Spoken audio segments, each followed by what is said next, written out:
The conference room on the 34th floor of Meridian Tower had a particular kind of silence that Marcus Webb had never heard before, and he had cleaned that floor for 3 years. He knew every sound the building made after midnight, the low mechanical breath of the HVAC system, the occasional complaint of settling steel, the distant percussion of the elevator cables. He knew the silence of empty hallways and the silence of offices where someone had worked until 2 in the morning and finally surrendered to exhaustion. But the silence coming through the floor-to-ceiling glass wall of Conference Room A at 11:52 on a Tuesday morning was something altogether different. It had weight. It had temperature. It pressed against the glass like something trying to get out. Marcus stood in the hallway with a mop handle in his right hand and a yellow caution sign propped against his left knee, watching 12 people on the other side of the glass who had stopped pretending everything was fine. The woman removing her headset was the 12th. She set it on the mahogany table with the careful deliberateness of someone placing a fragile object on a high shelf, and the gesture alone told Marcus everything. Not defeat exactly, but the particular exhaustion of a person who had spent the last hour being competent and still failed. Her resume was probably impressive. Her certifications were probably current. None of it had been enough. 8 delegates sat along the far side of the conference table, and even through soundproofed glass, Marcus could read the room the way he had learned to read rooms long before he ever set foot in a building like this one. The man in the dark gray suit nearest the window had stopped looking at the papers in front of him 20 minutes ago. The woman in the blue jacket had her arms crossed in a way that was not casual. The man at the far left end of the table had removed his glasses and set them beside his water glass with the kind of quiet precision that in Marcus's experience with that particular culture signaled something much louder than anything you could say out loud. And the man in the white thobe near the center of the table, the one whose posture had been until 3 minutes ago the most composed in the room, had just pushed his chair back from the table by approximately 4 inches. Not standing, not leaving, but no longer fully present either. It was the body language of a man deciding. Marcus's right hand tapped the mop handle twice without him meaning to do it. He made himself look away. He moved the caution sign 6 inches to the left, adjusted it, moved it back. He looked down at the hallway floor, which he had already mopped and which did not need his attention. 14 feet away at the junction where the east corridor met the main hall, Ray Carter was leaning against the wall beside the housekeeping cart with his arms folded and his expression composed in the way it got when Ray was watching something and thinking hard about it. Ray was 60 years old and had worked the upper floors of Meridian Tower for 14 years, which meant he had seen things. He caught Marcus's eye and did not look away. Marcus looked back through the glass. The CEO of Meridian Energy Partners had not moved in 4 minutes. Catherine Holt stood at the window with her back to the room looking down at Michigan Avenue 34 floors below, and the set of her shoulders told Marcus that she was not looking at the street. She was somewhere else entirely running calculations that had nothing to do with traffic patterns. He had seen that posture before on this floor, always in the early hours when he was the only other person on the level, always on the nights when something had gone wrong that she didn't want anyone to see her working through. She was tall and thin and dressed in charcoal gray, and she stood the way people stand when they have spent 30 years making sure no one can see them flinch. 3 years of cleaning her office, and she had never once spoken to him. Not a word. Not a nod. He existed in her peripheral vision the way the furniture did, necessary and unremarkable, and he had never had reason to think about it one way or the other because that was simply how it worked. He was the man who emptied the wastebasket beside her desk at 2 a.m. and wiped the coffee ring off the corner of her credenza, and once during a January ice storm, when the cleaning crew was down to 3 people, had spent 40 minutes removing a spilled smoothie from the carpet outside her office door before she arrived at 6:30. She had walked past him without breaking stride. He had watched her heels disappear around the corner and then gone back to work. That was how it worked. He watched her standing at the window now and thought about the man at the conference table in the white thobe, and he thought about a specific arrangement of Arabic words that he had heard through the glass 40 seconds ago, and he thought about his daughter's inhaler sitting on the bathroom shelf at home, which cost $412 without insurance. He looked at Ray again. Ray unfolded his arms. The word Marcus heard in his memory was not the word the 12th interpreter had translated. That was the problem. That was the whole problem, sitting right there in the gap between what had been said in what had been rendered, and the gap was not a matter of vocabulary or grammar. It was a matter of knowing what a sentence meant inside the life of the person saying it, which was a different thing entirely from knowing what the words meant in a dictionary. He had learned this distinction not in a classroom, but in a series of cramped apartments, in corner stores, in construction sites in East Baltimore, Maryland, from people who needed him to understand them badly enough that misunderstanding was never really an option. He was 6 years old the first time he understood something in a language that was not his own. It was summer, the particular dense Baltimore summer that arrives in late June and settles over the city like a second atmosphere, and he was sitting on the front steps of his grandmother's row house on Federal Street, watching a man argue with a parking enforcement officer. The man was speaking in Spanish rapidly, and the officer was speaking in English also rapidly, and neither of them was making any progress. Marcus had heard enough Spanish from Mrs. Fuentes next door, whose television ran from 7 in the morning until 11 at night, and whose kitchen window was 8 feet from his grandmother's kitchen window, to understand that the man was not arguing about the ticket itself. He was explaining that he had pulled over because his wife in the passenger seat had been having chest pains, and he had run inside the pharmacy to get her aspirin, and he had been gone 7 minutes. He was not contesting the parking law. He was asking the officer to understand a specific set of circumstances that had led to a specific decision under pressure. Marcus had translated. He was 6 years old and he had been nervous, and he had probably gotten 3 words wrong, but he had translated, and the officer had looked at him with an expression he would later learn to recognize as the particular surprise adults feel when a child does something they did not expect. And the man had looked at him with something that was not surprise at all, but rather the immediate, uncomplicated relief of being understood. He had walked back up the front steps to his grandmother's house feeling something he did not have a name for yet. He had a name for it now. It was purpose. It was the specific satisfaction of being the person in a room who could close the distance between two people who needed to communicate and couldn't. He had been chasing that feeling in one form or another for 38 years. The morning had started the way most of his mornings started, which was to say, it had started at 4:43 a.m., 2 minutes before his alarm, because his body had given up waiting. He lay still for those 2 minutes in the dark of the bedroom, listening to the apartment breathe, and then he got up. The kitchen light was the only light he turned on. He moved quietly out of long practice, filling the kettle, taking the bread out, getting the peanut butter from the second shelf, the good kind, the kind Lily preferred, which cost 70 cents more than the other kind, and which he bought without hesitation because there was no version of his financial situation that made sense if he started cutting corners on his daughter's breakfast. He had put a new word on the refrigerator the night before, written in his careful block printing on the back of the water bill. The word was ganbaru.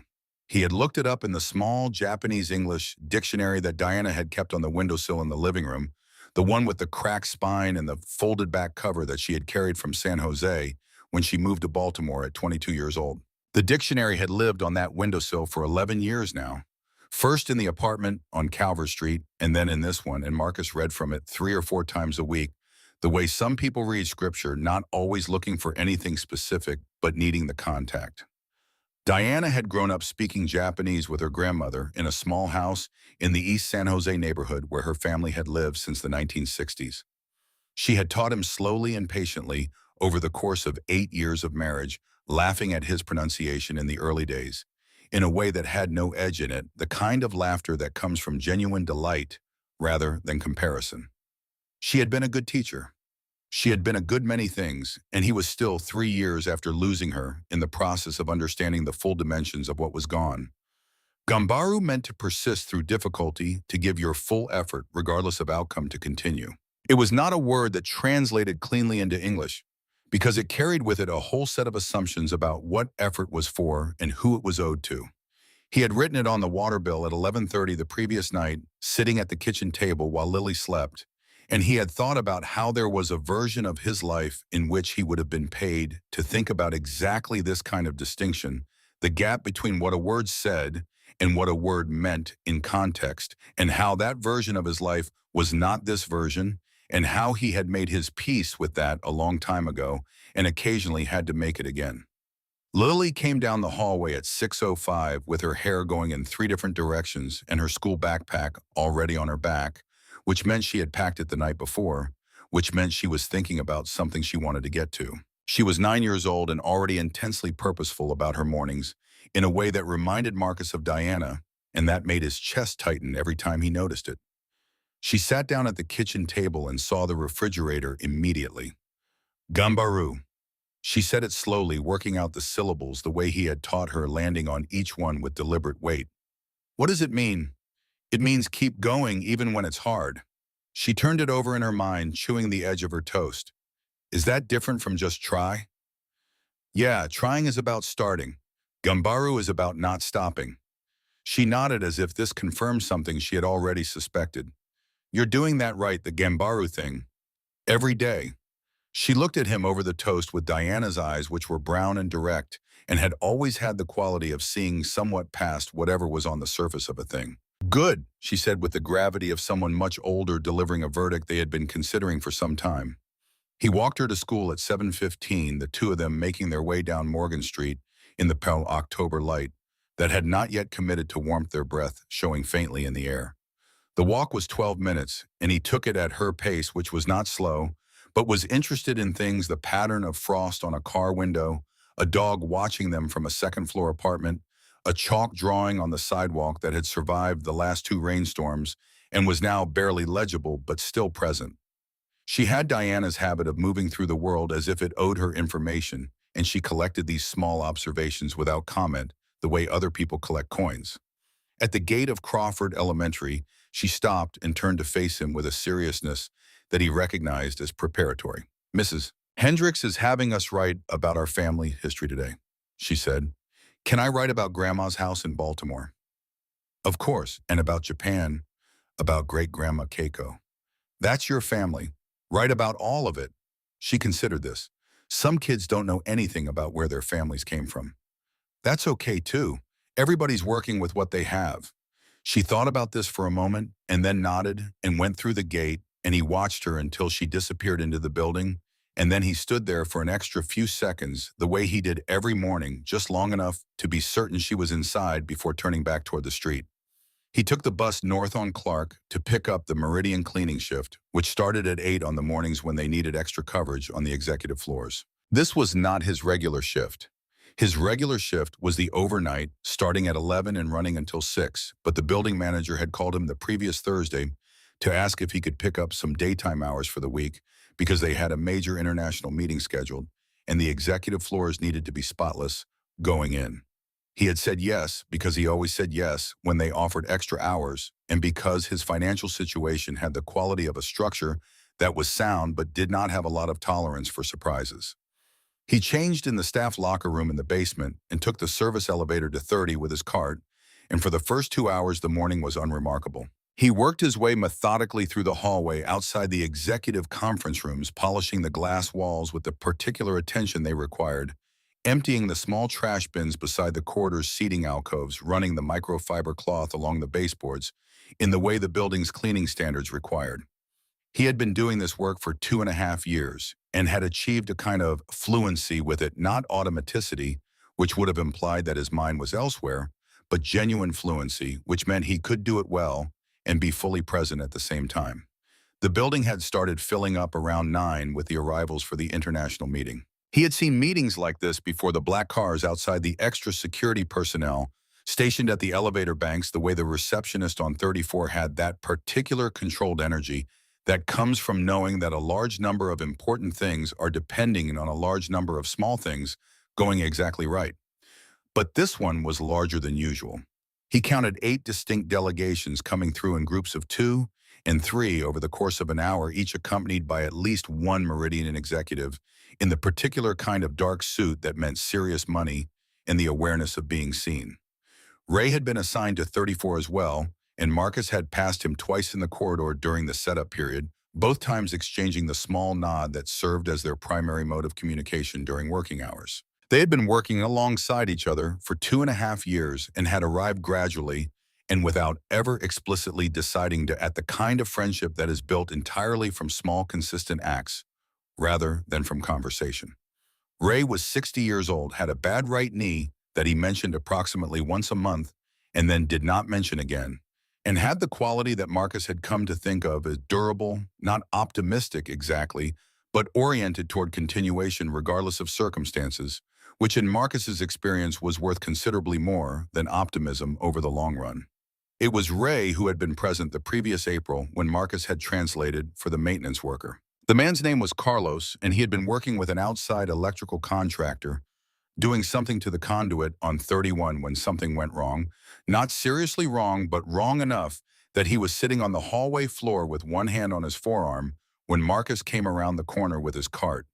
His English was limited under normal circumstances, and the pain had reduced it further, and the building security guard who had responded to the call was trying to understand what had happened with the blunt efficiency of someone who needed information and could not get it. Marcus had knelt down, spoken to the man in Spanish, established that it was not a serious injury, but that he was scared and needed the situation explained to him, and then translated back and forth until the security guard had what he needed and Carlos understood what was going to happen next. It had taken 4 minutes. He had gone back to his cart. Ray had been standing at the far end of the hallway the entire time, and when Marcus looked up, Ray was looking at him with an expression that Marcus could not immediately read. Not surprise exactly, more like the look of someone who has just had a private theory confirmed. You know, most people who can do something like that, Ray said, they don't work nights with a mop. People end up all kinds of places, Marcus said. Yeah, Ray paused. I'm just saying. He had found out about the phone recording 3 weeks after that, when Ray mentioned it in the tone of someone disclosing something practical rather than confessional. I got it on my phone what you did with that contractor, just in case anyone ever asks. Marcus had started to say that wasn't necessary, and Ray had looked at him with the expression of a man who had been alive for 60 years and had specific thoughts about the word unnecessary. Marcus had let it go. He had been working the corridor outside conference room A for about 40 minutes when the first interpreter came out. He did not register it as significant. Interpreters rotated in and out of high-level meetings for all kinds of reasons that had nothing to do with failure. He moved his cart down the hallway to give them space. The second interpreter came out 20 minutes after that, and this one he noticed because of the particular quality of the person's stillness when they stopped in the hallway just outside the door. It was the stillness of someone collecting themselves, and it lasted just a beat too long to be routine. By the fifth interpreter, he had stopped pretending to do anything other than watch. He understood gradually and then with increasing clarity what was happening. He could not hear the meeting through the glass. The conference room was soundproofed, but he could hear fragments when the door opened briefly for interpreter exchanges, and those fragments combined with what he could read in the body language through the glass gave him a picture. The meeting was not failing because of a language problem in the simple sense. It was failing because the kind of translation required was not a translation of word, but a translation of context.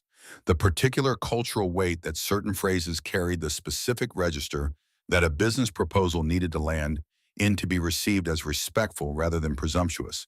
The difference between a silence that meant agreement and a silence that meant the opposite. He had learned this distinction the same place he had learned everything from the people in his neighborhood growing up, from the hours he had spent watching and listening and asking questions and being embarrassed and asking more questions, from the specific education that comes from caring whether you understand someone correctly. He moved quietly through all of it now, watching through the glass as the sixth interpreter sat down, and then the seventh, and somewhere around the ninth, he became aware of a specific tightening in his chest that he recognized as the feeling of knowing something that the situation required, and being in a position where offering it was not straightforward. He had felt this before in smaller versions at bus stops, in waiting rooms, in the parking lot of the grocery store, but never with stakes that looked like this. He looked at the people on the other side of the glass and understood that they were stuck, and he understood what they were stuck on, and he understood that the distance between those two facts was not small. The 12th interpreter's name, based on the lanyard she was wearing, was Dr. Sarah Coleman, and she had a Northwestern University faculty ID, and she set the headset down at 11:47 and folded her hands on the table in front of her with the quiet dignity of someone who had given their best effort to something that required more than their best effort. Marcus watched her do it and felt briefly the particular ache of professional failure, not his own, but the kind you could feel on behalf of someone else because you had experienced your own version of it and it was not a small thing. The man in the white thobe pushed his chair back 4 inches. Marcus's hand tapped the mop handle twice. He understood what the man had said. He had heard it clearly through the brief gap when the door opened for Dr. Coleman's exit. It was a question delivered in the formal register that in Gulf Arabic signals that something fundamental is being asked about regarding whether this partnership was built on a foundation of mutual regard or whether it was purely transactional. And the reason it was a question worth asking in that register was that in the business culture the man came from, the answer to that question determined everything that came after. It was not a rhetorical flourish. It was not a pleasantry. It was the actual thing he needed to know before he would continue. The previous interpreter had translated it as a statement of concern about contract terms. Marcus looked at Ray. Ray was already looking at him. Had been looking at him for about 40 seconds with the expression of a man who had formed a view and was waiting for the other person to arrive at the same place. He did not say anything. He did not need to. Marcus thought about Lily's inhaler on the bathroom shelf. He thought about Diana saying, "Keep going." Even when it's hard, though, she had never said it in exactly those words because she had said it in Japanese and the words were larger than that. He thought about what it felt like to be 6 years old and be the only person in a space who could close a distance that needed closing, and how that feeling did not diminish with age, it just became more complicated. He pulled his phone out of his pocket and called Ray's number. Ray picked up on the first ring. "If they fire me," Marcus said quietly, "Lily's on my insurance. She's got the asthma medication." Ray's voice came back flat and certain. "I know. And if you don't go in there, we both lose this contract when Meridian can't make payroll on the building services next month. But that's not really why you're calling me." Marcus didn't answer. "You're calling me so somebody else knows you thought about it before you decided. That's fine. I'm a witness. Now go.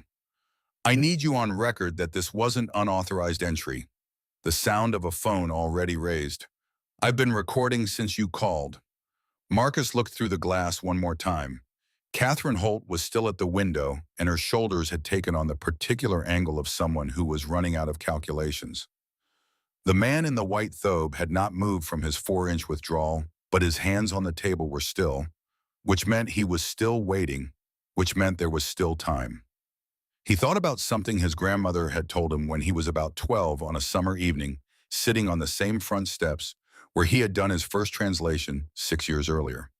She had been watching him read a library book, and she had said without particular preamble, "You know what a gift is? For right, it's not for keeping." He had looked up at her, and she had looked back at him with the expression she had when she was not going to repeat herself. He was 44 years old, and he had started college at 26 after years of construction work and night shifts and saving enough to try. He had been 2 semesters from finishing his linguistics degree when Diana's diagnosis arrived, and he had left without ceremony and without complaint and had not gone back. He had been keeping something for a long time. Not out of selfishness, he had needed to stay invisible because visible people are vulnerable to things that invisible people can avoid, and he had a daughter who depended on his ability to avoid those things. The calculation had changed. He put the phone back in his pocket and moved toward conference room A's door. He did not adjust his uniform. He did not try to look like something other than what he was. He put his hand on the door handle, and the handle was cold and solid in the way that the handles of doors worth opening always are, and he opened it and walked in. The security guard whose name badge read Grant was moving toward him before he had taken 3 steps, and Marcus was already speaking in Arabic. Before Grant could say anything, his voice pitched to carry to the far side of the table, but not aggressive carrying. Instead, the measured quiet of a man who has something specific to say and intends to say it precisely. "You asked whether this partnership was built on a foundation of mutual regard or whether it was something less than that. It's a question that deserves a direct answer, and I think you've been waiting for someone to understand that's what you were asking." The room's silence shifted register. There was the silence before, and then there was this silence which was a different kind, the kind that happens when a room full of people simultaneously reprocess something they thought they understood. Grant stopped moving. Catherine turned from the window. The man in the white thobe looked at Marcus for a long moment, not the quick appraisal of someone deciding whether a person was a threat, but the slower, more careful attention of someone deciding what kind of person they were looking at. He spoke in Arabic, not loudly, "Who are you?" And Marcus felt the full weight of 38 years in his answer, all of it, the front steps on Federal Street, and the library tapes, and the construction sites, and the late nights, and the water bills with vocabulary words on the back, and the small Japanese dictionary with the cracked spine on the windowsill. And he did not dress any of it up. I cleaned this building, but I grew up hearing your language from people who taught me what it was really for. The man in the white thobe was still for 3 seconds. Then he moved his chair back to the table. Grant had been doing corporate security for 11 years and had developed over that time a reliable internal system for categorizing situations. The system was not complicated. It had two categories: situations that required physical intervention and situations that required stillness. He was good at the first and better than most people realized at the second, and what kept him standing exactly where he was, 3 steps from Marcus Webb, was not indecision, but the specific quality of the silence that had settled over the room in the 4 seconds since the man in the white thobe had pulled his chair back to the table. Grant had spent enough time in rooms with powerful people to know that some silences were load-bearing, and this one was holding up something significant, and moving through it would cost more than anyone in the room wanted to pay right now. He stayed where he was. He would stay where he was until Catherine Holt told him otherwise. Catherine had turned from the window. She was standing with her arms at her sides and her weight distributed evenly, a posture that anyone who had worked for her long enough would recognize as the particular stillness she achieved when she was processing something at speed. She was looking at Marcus the way she looked at contracts that contained unexpected language, not with suspicion exactly, but with the specific attention of someone who understands that the unexpected language might change everything and needs to determine in which direction before responding. She did not speak. She did not look at Grant. She was watching the man in the white thobe watch Marcus, and she was running calculations. James Collar was seated at the near end of the conference table closest to the door, and his jaw had done something that it occasionally did in meetings when circumstances departed from his preparation. He was 47 years old and had an MBA from Wharton and had been at Meridian for 9 years. And in those 9 years, he had developed a thorough and operational belief that the professional world was organized around credentials, and that credentials were organized around education, and that education was what separated the people who sat at tables from the people who cleaned under them. He looked at Marcus's uniform. He looked at Marcus's face. He looked at the man in the white thobe who had not only pulled his chair back to the table, but was now leaning forward slightly, his attention directed entirely at the man in the blue cleaning uniform standing 12 feet away. Collar's jaw did the thing again. Marcus was not looking at Collar. He was not looking at Grant or Catherine or any of the Meridian people. He was looking at the delegates, moving his attention from face to face the way a musician moves through a chord, not rushing, not pausing too long on any one note, getting a read on where each person was. You had to know where people were before you could help them get somewhere else. What he saw was this: the man in the white thobe had re-engaged but was in a state of provisional openness that would not survive another failure. The delegate to his left, a man in a charcoal suit whose body language had shifted from closed to watchful, was running his own assessment. At the far end of this table, the delegate who had removed his glasses earlier still had them off, which meant the quiet disapproval had not resolved, which meant there was a specific and unaddressed problem there that the previous 12 interpreters had either missed or inadequately handled. The woman in the blue jacket had uncrossed her arms, which was movement in the right direction, but her pen was still capped, which meant she was not yet ready to work. He had perhaps 90 seconds before the provisional openness started closing again. He addressed the man in the white thobe first, still in Arabic, completing the response to the question that had been left hanging. The partnership being proposed here was built on a specific foundation, not just capital and contracts, but on the recognition that doing something this scale required trust, and trust required exactly the kind of directness the man had been asking for and had not been getting. He was not speaking on behalf of Meridian, his tone making the distinction without requiring him to state it explicitly. He was simply ensuring that the question received the answer. It was structured to receive because the alternative was watching something important collapse for a reason that had nothing to do with whether the two sides actually wanted the same thing. The man in the white thobe looked at him for a long moment. Then in Arabic, steady and without performance, "You understand what I was asking?" It was not a question. Marcus answered it like the statement it was. I understand that you've been in this room for 4 hours and no one has spoken to you directly. I understand that directness is not a style preference for you. It's a condition. The room was very still. Then the delegate in the charcoal suit spoke in German, not loudly, directed at the younger man sitting behind him and to his left. The delegate was saying something specific that the phrase used in the third document's second clause had been translated as a penalty mechanism when it was structurally and legally an adjustment mechanism, and that this distinction was not semantic, it was the entire difference between a punitive framework and a collaborative one, and that he had been waiting for 2 hours for someone to address it and had instead watched 11 people talk around it. Marcus turned to the delegate and responded in German. Not translated German, not the careful, slightly formal German of someone working in a second language, but the German he had learned from his college roommate David Fisher over 2 years of late-night conversations and arguments about everything, the German that had absorbed David's specific cadences and the particular way David used the language when he was being precise about something technical. The delegate stopped mid-sentence.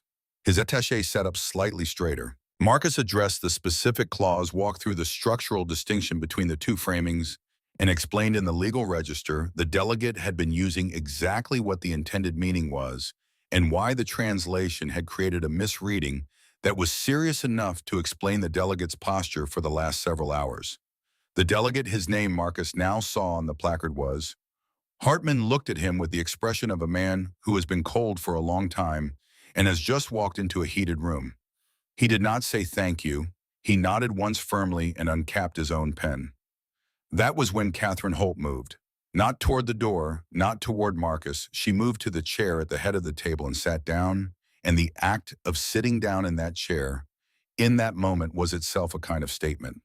She was staying, whatever this was, she was staying for it. Marcus moved through the table's geography methodically, not because he had planned a sequence, but because the room was telling him where to go. The delegate from Japan had still not spoken. The placard read, Tanaka.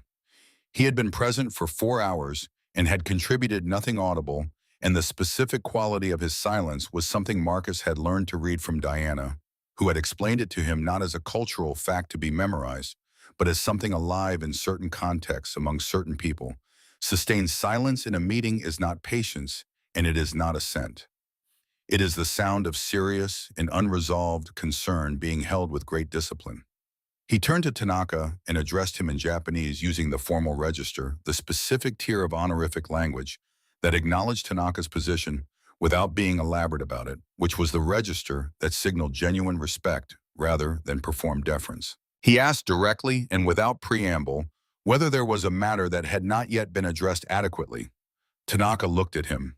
The quality of the attention was different from Hartman's, less surprised, more measuring the attention of someone who had been waiting to see whether any person in this room would ask the correct question in the correct way. He spoke, and he spoke quietly, and Marcus caught most of it, but not all, because Tanaka's Japanese had a regional cadence that was slightly different from the Tokyo-inflected Japanese he had learned from Diana, and one phrase in the middle was unclear. He could have filled the gap with inference. He had enough context to make a reasonable guess, and the guess would probably have been close enough. He did not do this. He asked Tanaka to repeat the phrase using the specific Japanese construction that frames such a request as the listener's deficiency rather than the speaker's, which was the only polite way to ask, and which also happened to be true. It was his limitation, not Tanaka's. Tanaka paused, and then for the first time in 4 hours he smiled. It was a small smile, and it was not warm exactly, but it was real, and it changed the quality of the room in a way that was immediate and specific. He repeated the phrase, and Marcus understood it, and what Tanaka had said was that the environmental compliance section of the agreement contained a reference to a regulatory standard that had been superseded 18 months ago, and that the superseding standard had different requirements, and that proceeding with the current language would create a legal vulnerability for his organization that he could not accept. He had raised this through a previous interpreter and had received a blank look and a promise to follow up, and no one had followed up. Marcus turned to Nina, who was seated against the wall with a laptop, and communicated Tanaka's concern in English. Nina typed for 40 seconds and turned the laptop to show Marcus the screen. He looked at it, looked at the relevant section of the agreement on the table in front of him, and addressed Tanaka again in Japanese, explaining that the reference was a drafting error rather than an intentional standard, that the intent had been to reference the current regulation and that this could be corrected in the language before signature. He asked whether Tanaka could accept a marked correction initialed by both parties. Tanaka looked at the document. He looked at Marcus. Yes, he said in English, and the single word carried the weight of everything he had been holding for 4 hours. The delegate from Brazil, Ferreira, according to his placard, had been watching this exchange with the particular energy of a man who had his own issue and was deciding whether this development made it worth raising. He made his decision while Tanaka was still looking at the document.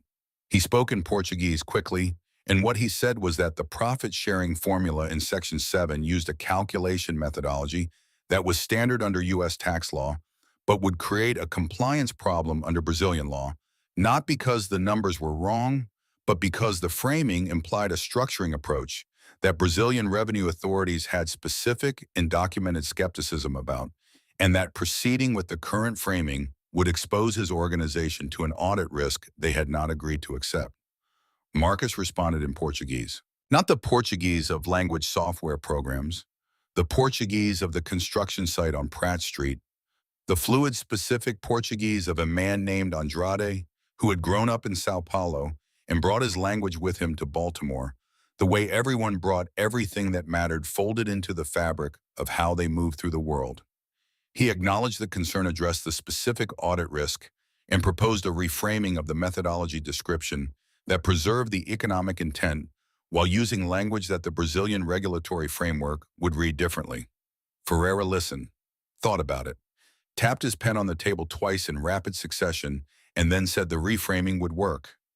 The woman in the blue jacket, Beaumont from France, whose pen had been capped for 4 hours, spoke for the first time since Marcus had entered the room. She spoke in French, and she used a phrase that Marcus had not heard outside of academic discussions of medieval contract law, a phrase that had a specific technical meaning, distinct from its apparent face meaning, and that had been translated incorrectly for so long that the incorrect translation had become accepted shorthand, except that in this context the distinction mattered enormously because it defined the scope of what the force majeure clause would cover.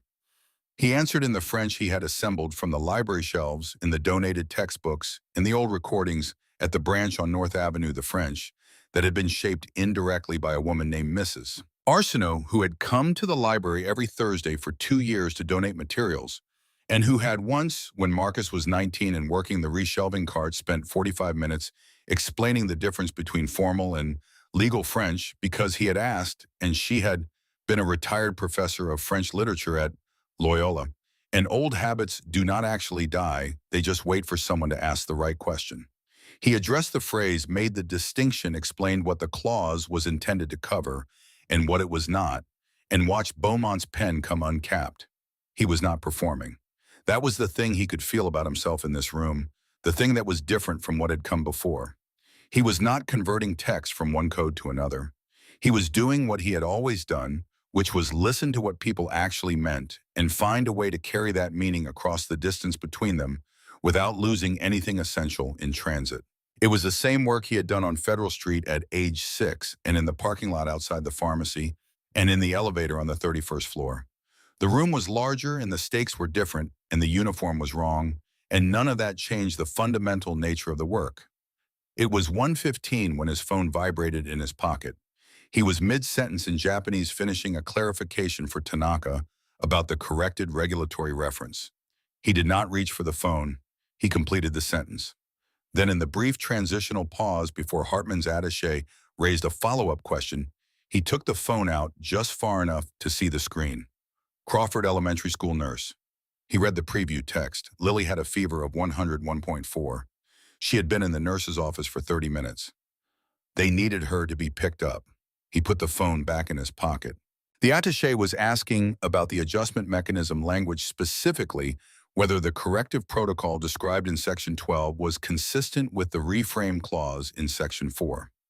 It was a good question, and it required a specific answer, and Marcus gave it in German, with the full attention the question deserved, and his voice did not change, and his hands did not move, and nothing in his posture communicated anything other than a man who was entirely present in the room he was standing in.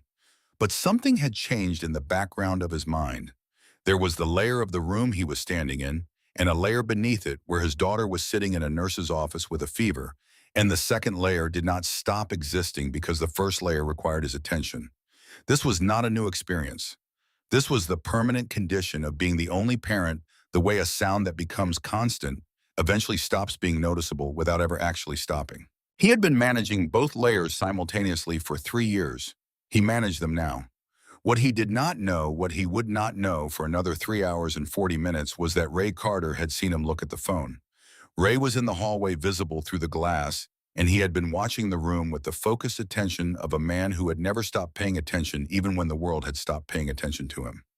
He saw Marcus check the phone and replace it and continue without breaking stride, and he understood what that meant with the accuracy of a person who had been watching another person closely for 2.5 years. Ray took out his own phone. He scrolled to a contact he had saved 8 months ago, when Lily had come down with a stomach flu, and Marcus had mentioned matter-of-factly, and without apparent need for sympathy, that his neighbor Dorothy Banks watched Lily on the rare occasions when he needed coverage. Ray had stored the number the way he stored a lot of things, not because he expected to need it, but because information about people he cared about was worth keeping.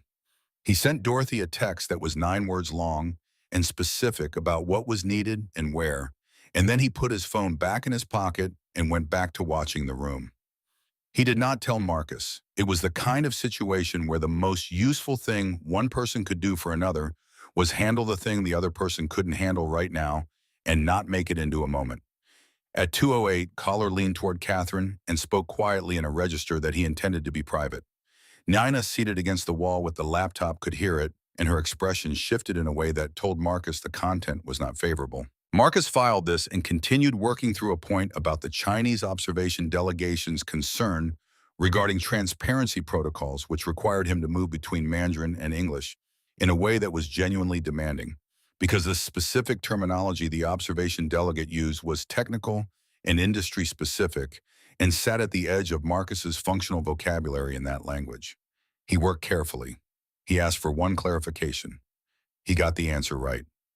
At 2:23, Nina crossed the room to Catherine and showed her the laptop screen.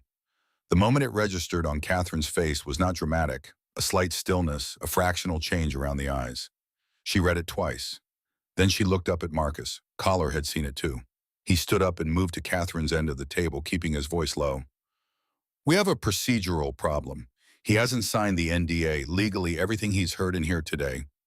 Catherine looked at him. "James, I'm serious. If anyone on their side decides to challenge the process later," James, the second time had a different quality, the quality of a sentence that did not need to be completed. She looked back at Marcus, still working, still moving through the room with the measured attention he had brought in with him, and then she looked at the man in the white thobe, and then she looked at the document on the table in front of Beaumont, whose pen was moving. Collar sat back down. The moment of legal exposure resolved itself in a way that no one had planned. The man in the white thobe had been watching the exchange between Collar and Catherine. He had not heard the words, but he read the room the way people who have spent their lives in high-stakes negotiations learn to read rooms, and he spoke in English clearly and without prompting to the room at large. "I confirm before everyone present that I accept this man as our interpreter. My signature will be on the contract. That is sufficient." He said it in English so that no one could misunderstand. Then he turned back to Marcus and waited. The acknowledgement moved around the table. Not uniformly, not without its own small hesitations. Hartman took 4 seconds. Tanaka took 6. Beaumont gave a single precise nod, but it moved. Collar looked at his hands. "Deal tung da du Q." Then Beaumont put her pen down in a way that was not frustrated, but conclusive, and looked up from the document with an expression Marcus had learned to read in French speakers when they had found something specific and were deciding how to present it. She spoke carefully, her voice carrying the particular precision of someone who wants to be understood exactly. There was a clause in Section 9 that referenced an international regulatory standard, and the version cited had been superseded by a revised standard issued 8 months prior.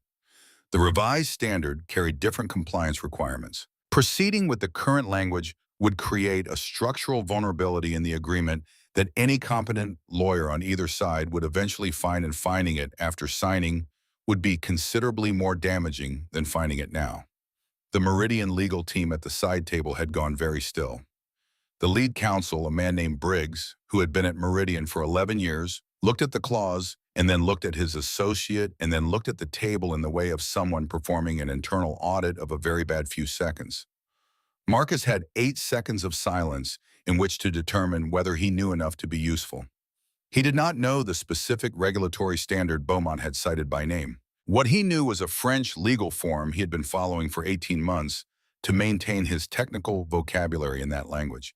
And he knew that 4 weeks ago there had been a detailed analysis posted on that forum about exactly this category of regulatory transition, the kind of transitional compliance language that prevented the vulnerability Beaumont was describing. He had read it to learn 3 specific legal phrases. He had not anticipated needing the substance. He asked Beaumont in French to confirm which section of the revised standard created the conflict. She told him. He thought for a moment. Then he proposed revised language for the clause, not a rewrite of the section, but a single additional sentence that established the governing standard by reference to the current version, rather than a fixed citation, which meant the agreement would remain compliant through future revisions without requiring amendment. Beaumont read the proposed language twice. She looked at Marcus with the specific attention of someone recalibrating their model of a situation. "That works," she said. "That is precisely what is needed." Briggs, the Meridian lawyer, wrote the language down without being asked.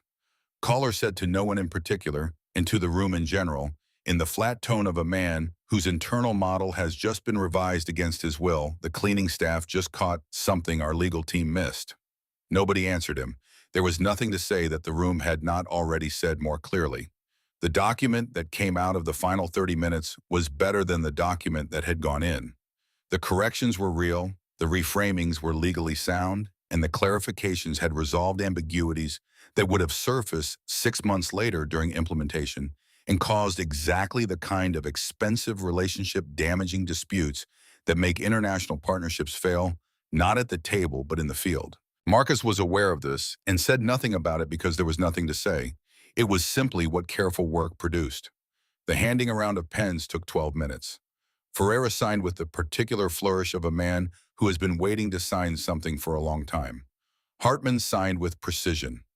Tanaka held the pen for a moment before putting it to paper in a gesture that was deliberate, the acknowledgement of a significant moment by someone who believed significant moments deserved acknowledgement. The man in the white thobe signed last among the principal delegates, and when he set the pen down, he looked across the table at Marcus, and the look was not effusive, and it was not sentimental. It carried the specific gravity of one person acknowledging the specific weight of what another person had done. It was 4:47 p.m. The delegates began the process of departure. Ferreira crossed the room and put his hand on Marcus's shoulder briefly firmly, in the way of someone who communicates through physical contact and wanted to communicate something that words would have made smaller. Tanaka bowed slightly more deeply than the formal standard, which meant something specific. The man in the white thobe paused before Marcus on his way to the door, and the pause lasted long enough to be intentional, and he said in Arabic that he hoped they would speak again, and the way he said it made it not a pleasantry. When the room had emptied of everyone except Marcus, Catherine, and Collar, who was gathering documents with his face pointed carefully downward, Marcus became aware of a physical exhaustion that had been waiting patiently for him to notice it. He had been standing for the better part of 5 hours, operating at a level of concentration that left the particular depletion of something used up that would refill given time, but was genuinely empty right now. He thought about the phone in his pocket. He pulled it out. Ray's text was 47 minutes old. "Dorothy has Lily. Picked her up at 2. She's okay." He read it twice. The relief required more than one pass to move through him completely. Dorothy Banks had Lily. Lily had been sick and alone, and he had been standing in a conference room, and Ray had handled it quietly without announcement, because that was the kind of person Ray Carter was. Knowing it in the abstract and knowing it in a specific moment when your daughter needed something and you couldn't provide it were not the same kind of knowing. His hand was not steady when he put the phone back in his pocket. "Marcus." Catherine said his name. She had it from his employee badge, which she had apparently read at some point during the afternoon, and she said it in a tone that Marcus had not heard from her in 3 years of working in the same building. Not at the uniform, not at the badge, at the person. He turned. She was standing at the head of the table, and the afternoon light through the west-facing windows had shifted to the particular low gold of early evening, making the room look warmer than it had looked all day. Collar was still at the far end with his documents, but he had stopped moving. "Don't go anywhere," Catherine said. It was not a question, and it was not a request. From the hallway through the glass, Ray Carter gave Marcus a look that contained in compressed form 14 years of working in the same building, and 2.5 years of budding lunch at the same loading dock, and one specific Thursday in April when everything that mattered got confirmed without anyone needing to say it out loud. Then Ray turned and walked down the hall, and his footsteps faded, and the only sounds left were the building's low mechanical breath and the distant percussion of the city 34 floors below. Marcus stayed. The conference room had a different quality in the minutes after everyone left. Catherine pulled out the chair at the head of the table and sat down, not the posture of a CEO managing a conversation, but the posture of someone who had been standing for a long time and needed to stop. She set her hands flat on the table in front of her. She looked at them for a moment, then looked at Marcus. "What's your daughter's name?" He had not expected that. "Lily." "How old? 9?" She nodded slowly as if 9 was significant information. "You walked her to school this morning?" "Every morning," he said. She was quiet for a moment. "Then how long has her mother been gone?" 3 years. The silence after that was not uncomfortable in the way silences between strangers usually are. It had the texture of a silence between two people who have both spent significant time in rooms alone and have learned that silence is not a failure of conversation, but sometimes the most honest part of it. 3 years, Catherine said, not repeating it to confirm she had heard correctly, but the way people repeat a measurement to feel its actual weight. That's long enough to learn how to look like you're fine, not always long enough to be fine. He looked at her. No, not always. Something in her face shifted not dramatically, but in the way that a door shifts when the latch releases without yet swinging open. She stood up and walked to her office, visible through the glass wall. She opened the bottom right drawer of her desk. She came back carrying a photograph and set it on the conference table and turned it to face him. Pittsburgh, 1994. A woman in her early 20s in heavy canvas work clothes, safety glasses pushed up on her forehead, the particular posture of someone who had just finished physical work and was standing for a photograph without having cleaned up first. The woman was thin and had a jaw that was recognizable even at this distance from the present, and she was looking at the camera with an expression that was not smiling, but was not guarded either. It was the expression of someone who had not yet learned that certain things were worth hiding. "I was 20 years old," Catherine said. "Structural welding. Night shift at a fabrication plant in Pittsburgh. I did that for 4 years before I got into contract work through a foreman who needed someone who could read the specifications and actually understand them." She paused. "I didn't go to college. I've never told anyone who works here." Marcus looked at the photograph. He looked at her. He said nothing, which was the right response. "The picture has been on my desk for 6 years. My assistant thinks it's a relative." She picked it up and looked at it, then set it down. "I kept it there because I thought it was important to remember where I came from. But I also kept it face out because I was tired of turning it around every time someone came in. Tired of being ashamed of something that was simply true." "Why are you telling me this?" Marcus asked. She looked at him directly. "Because when the man in the white thobe asked you who you were, you didn't apologize for the answer. You said what was true, and you let it be true." She set the photograph face up on the table between them. "I haven't done that in 30 years. I thought it was strategy. I think it was fear." Marcus pulled out the chair nearest him and sat. It was the first time he had sat in a chair on the 34th floor. The chair was well made and the room was quiet, and both of these things felt in some way he could not have explained like the most consequential few square feet he had ever occupied. Collar came back in. He had been somewhere composing himself, and he arrived composed, carrying his leather portfolio, setting it on the table without sitting. He looked at Marcus and then at Catherine. "We have a procedural exposure problem. What happened in here today, nobody is saying it wasn't all ineffective. But effective and authorized are different categories." Catherine looked at him with the particular patience that is not actually patience, but its functional equivalent. "James, the NDA issue is real. The background check issue is real.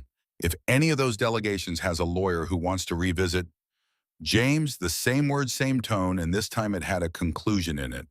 The agreement has been acknowledged publicly by all parties. It stands. She folded her hands on the table. What I'd like to talk about now is something different. Collar's jaw did the thing. He picked up his portfolio and left. Catherine waited until his footsteps were far enough down the hall. Then I want to offer you a position, Director of International Communications. Real title, real authority, real seat at the table. Not because of today, specifically today demonstrated something, but what it demonstrated was already true before today. It was true every morning you were in this building and no one was paying attention. Marcus looked at her and did not say yes. He looked at the clear table where 5 hours ago a $2 billion agreement had been failing and said, I need to think about it. She had not expected that. Why, how? He thought about how to say it accurately. Every morning at 4:45, I make breakfast for my daughter. She comes down the hall and she sees me standing there and she smiles, not because of the food, because I'm there, geez. He looked at the window. I've been the person who was there for 3 years. I'm afraid of what changes if I become something else. Catherine was quiet. Outside, Chicago's evening lights were beginning to assert themselves against the darkening sky. Then would it help if I told you that you could structure your own schedule? You've never offered that to anyone. No, she said it without apology. I'm saying it now, once. He looked at her for a long moment. You just gave me the one thing I didn't know how to ask for. She picked up the photograph from the table. She looked at it for a moment, and then she did something she apparently had not done in 6 years. She turned it face down, not hiding it, setting it down the way you set down something you have been carrying too long, not because you are ashamed of it, but because your hands are needed for other things now. The formal offer came 4 days later on paper with numbers that Marcus read 3 times in the parking lot before going upstairs. He sat with it at the kitchen table after Lily was in bed. He read it again. He thought about Diana's voice and about what it meant to demonstrate something with your life rather than just say it, and he thought about Lily coming down the hallway every morning with her backpack already on and her eyes looking for him first before they looked for anything else. He called Ray at 10:30. Ray answered on the second ring. I have the offer, Marcus said. I know you have the offer. Ray's voice carried the particular dry texture of someone who is not going to make something into more than it is. What are you doing still up?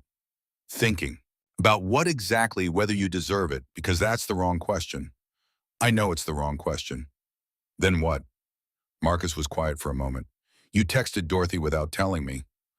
Ray was quiet, deciding whether to make something into a thing or just let it be what it was. Yeah, thank you. You would have done it for me. A pause. Sign the paper, Marcus. He signed the paper. What he did not anticipate, because there are things you cannot anticipate from the outside of an institution looking in, was the specific texture of the first week inside.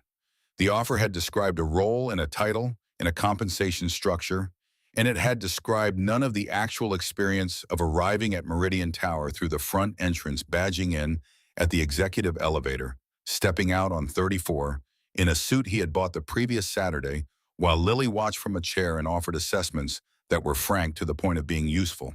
The email system defeated him for 2 hours on the first morning.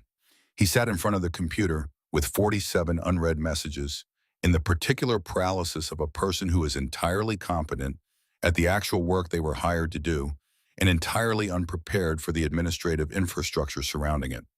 Nina appeared in his doorway at 10:15 with a coffee and the practical sympathy of someone who had watched many accomplished people struggle with this exact problem and had developed a standard solution. She spent 20 minutes showing him the system and did not make it into a lesson. The first board meeting was on Thursday. 12 people around a table, some faces new, all of them assessing him with varying degrees of transparency about what the assessment was for. He sat and did not speak for the first 45 minutes. This was not calculated. He simply needed to understand the room before he could be useful in it, and understanding a room required listening to it first. The conversation had been circling a problem for most of those 45 minutes, a pending partnership that had stalled over a single term in the memorandum of understanding, a term that had been translated revised, retranslated, and revised again, without resolution. Marcus listened to the full circuit of the argument. Then he said one sentence: the term wasn't the problem, the framing was. Both sides were reading it through their own regulatory lens and reaching incompatible conclusions, which meant the solution was not to change the term, but to add a single clarifying clause that established which framework governed. 12 people looked at him. The clause took 4 minutes to draft. The problem that had occupied the room for 45 minutes was over. Caller submitted a formal objection to Marcus's appointment 8 days after the signing. A 2-page memo, 5 specific concerns, each technically accurate and collectively amounting to an argument that Marcus's position represented a breach of institutional standards. Catherine read it in the time it took her to walk from the elevator to her office. She called Caller in, and the meeting lasted 19 minutes, which resulted in Caller leaving for Houston the following Monday to lead a regional development initiative that was genuinely important and genuinely distant. He was not fired. He was redirected in the manner of someone whose energy would be better used somewhere it did not create friction. Ray's promotion to floor supervisor came through in the same week as Marcus's formal start date. Ray received the news with the particular non-reaction of a person who does not need external confirmation to know the value of what they do. He nodded, said, "All right then," and went back to the building plan he had been reviewing. He told Marcus about it at the loading dock on Wednesday in the same spot where they had been eating lunch for 2.5 years, though Marcus was now wearing a suit and Ray was in his uniform. "How's the suit working out?" Ray said. "It's a suit." Marcus considered this. "The jacket's good. The tie is a problem I'm still working on." "You'll figure it out." "Yeah," he looked at the building's west facade. "You could have called me when you got Dorothy. I would have wanted to know." Ray unwrapped the second half of his sandwich with the deliberateness of someone who had thought about his answer before the question was asked. "You were in the middle of something." "She's my daughter." "She was fine. Dorothy had her. You needed both hands for what you were doing." He took a bite. "There's a time to pull a man out of a river, and there's a time to let him swim." Marcus looked at him. He thought about 6 years old in Federal Street and what it felt like to be the bridge, and how the bridge was only useful if it held, and how holding required knowing when to add weight and when to remove it. "I'm teaching on Saturday," he said. "Community Center on 79th. You want to come?" Ray looked at the building and then back at Marcus. "What are you teaching?" "Spanish this week, next week Arabic." "Who's coming?" "Kids from the neighborhood mostly. Some adults. A woman whose granddaughter only speaks Mandarin and she wants to be able to talk to her." Ray folded up the sandwich wrapper with the same care he applied to everything. "Yeah," he said, "I'll come." The community center on 79th Street smelled like floor cleaner and old coffee and the particular institutional warmth of a building that has been full of people for many years, and Marcus felt at home in it immediately. He set up in a room with 12 plastic chairs arranged in a circle and a whiteboard with a marker running low. He arranged the chairs in a circle because language moves differently in a circle than in rows. It moves like conversation rather than instruction. 14 people came the first Saturday. 3 teenagers. An older man named Harold who had worked the same postal route for 30 years and whose neighborhood had changed in ways his vocabulary had not kept pace with. A woman in her 50s named Patricia, who introduced herself by saying she was not good at languages, which Marcus had learned was always the first thing people said when they were afraid of failing at something they actually wanted. A young mother with her daughter who was 7 and watched everything with an attention that reminded Marcus of Lily at that age. He did not start with grammar. He started with names, not the names for things, but the names people used for people they loved, which were different in every language and which carried the weight of entire relationships in their syllables. He asked Harold what his mother had called him when he was a child. He asked Patricia what her grandmother's name for her had been. He asked the teenagers what they called their friends when the friends needed to know they were in trouble, which made them laugh. Which was the point: laughter opens the part of the brain that learns. By the end of the first hour, every person in the room had said something in a language they had not known an hour before, and the room had the specific quality of a space where something real had happened. Marcus packed up the low marker and felt the feeling he had been chasing since Federal Street, and it was exactly as good as he remembered. Lily came with him the second Saturday and the third, and after the fourth, She started bringing her own materials, a folder of papers that turned out to be a self-designed curriculum for teaching other children the vocabulary words from her father's refrigerator notes. Within 3 weeks, she had two regular students, both younger than her, who called her Miss Lily with the seriousness of children who understand they are being taught something real.